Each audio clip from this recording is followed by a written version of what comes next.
So a couple weeks back, we talked about a recent piece of news where there was a listing for a potential Beast Wars Vintage Collection Tigatron reissue.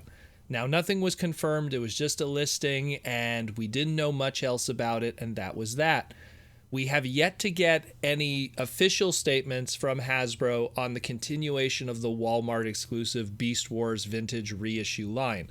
Up to this point, we have the Ultra Scale Beast Wars Optimus Primal, the first release, along with the Beast Wars Megatron, the first release, that has an MSRP of $49.97. And then we have, and I use the air quotes here, Mega Scale, which pretty much implicates anything that's a carded thing.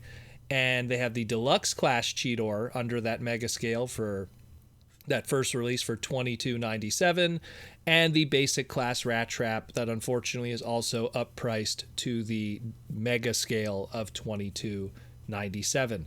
Now, we have no official statement on a Wave 2 packaging art or anything otherwise, but now we have stock images that confirm what is probably going to be our next release. And it is that of a Tigatron that is probably going to be under that Mega Scale MSRP price point, judging by what we see here. So let's dive into that, kind of take it apart, what's going on, and talk about the future. So first up, let's talk about packaging, then we'll talk about the product itself, and then we'll talk about what's going to be different here in the future. So first, let's talk packaging. Now, the original reissue stuff was trying to homage that of the 1995 first run Rocky Bubble packaging.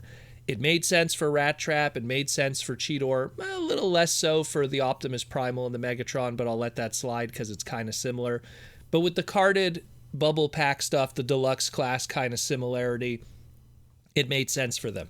With the Tigatron one, they're continuing the Rocky Bubble and the more, I guess, detailed dino scale packaging. The reason why I bring that up is because Tigatron, which was Wave 2 and 3, they phased out the Rocky Bubble packaging for more of a smooth kind of bubble, and the dino scales on the card back were kind of more fuzzed out and simplified, if you will. So while it's kind of, the Rocky Bubble packaging is more iconic, it's from that first wave and it's more well known, this doesn't accurately represent a reissue of Tigatron. I know it's silly, but I just want to bring it up to kind of, show the comparisons between the two and explain that. So that's the first thing, although the box art is correct and everything like that, sporting his mutant head, pretty cool stuff. When we get to the back is more or less, business as usual for these reissues. The only thing to really note is that of the tech spec. The tech spec, it does continue that of I call them the limited tech specs, which is when you compare it to the original Tigatron release, he had a full paragraph with his bio explaining who he was, appointed by Optimus Primal for the Northern Polar Sector and all of that, while the reissue just kind of takes a small section of the middle of that paragraph and just kind of uses that. So you get kind of like maybe, 20% of the original bio there. Still has his function on there, still says he's a Maximal in his name, so that's fine. When we get to the actual tech spec readout itself, it uses symbols instead of the naming conventions, and they only show strength, intelligence, speed, and firepower.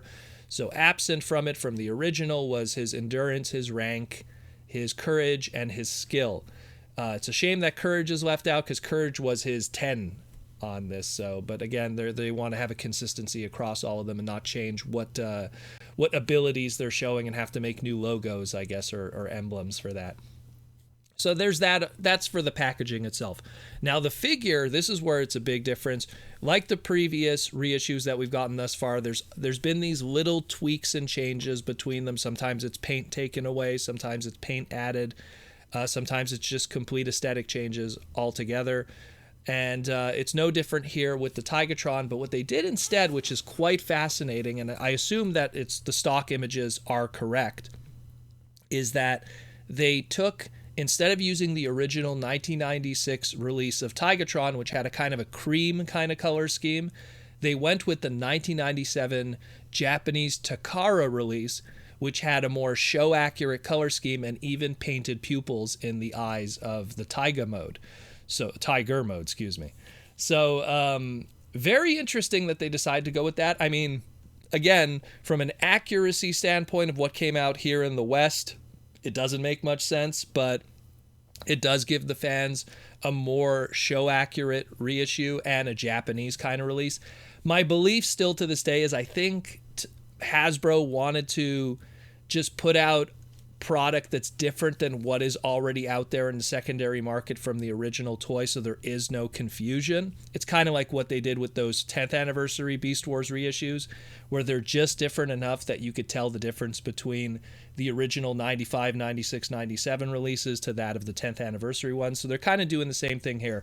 I doubt there's a slew of Takara Tigatron 97 releases in the secondary market in the West. Probably a bunch in the East, but I guess in this case it's not too big a deal. And I'm pretty sure there's a date stamp on it if you really want to find it. So that's another interesting thing. I dig it because you get the better color scheme, in my opinion, of the two. It's not the Telemocho one. That one was crazy with the paint, but it's pretty close. Pretty good. I dig that a lot. Looks really good. Now, the MSRP on this is going to be $22.97, probably like the other mega scales that we've gotten up to this point. So that's still pretty cool. I think the reason why they went with Tigatron, and this goes with the narrative of, Tigatron was voted the best toy of Kingdom from the Hall of Fame this year, and they're probably going to play that up. Like I told you, whoever wins the Hall of Fame, they kind of use that as a way to steer an explanation for future product. So him winning the Hall of Fame, for the Kingdom toy thing, which is still confusing to me because, it didn't even come out yet.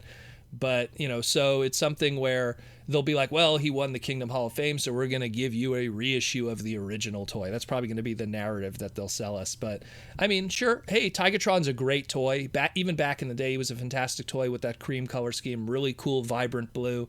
I love that mold in general. That Cheetor mold is amazing. So if you could get the Tigatron repaint and in the show accurate colors, which are even crisper in my opinion, that's super.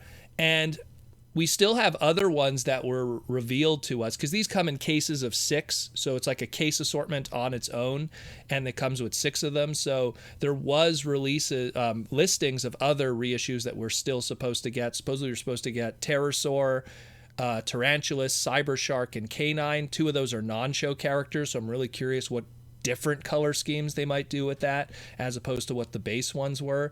And Pterosaur and Tarantulas, they could change it up to make it more show accurate, give a red head for the Pterosaur instead of the purple that the original toy had, and Tarantulas paint up that face, if you will, instead of the solid gray. But they're, it's cool either way. Let me know what you think. It's pretty awesome because this one's confirmed because now we have some stock images, so it lets us know that this is legit, and we'll probably be getting this in the near future. And hopefully we'll learn more about those other 4 that I just listed too, and we'll know what's happening with this Beast Wars reissue line that unfortunately is still a Walmart exclusive. That's kind of how the deal is. Who would you like to see, though, as the next reissue? And hopefully when they get into Transmetals and stuff, they'll change up the card back and move away from the Rocky Bubble and go with the 97, 98 Transmetal and Fusor kind of card back instead. Keep it accurate, keep it cool. But let me know what you think, and who would you like to see next?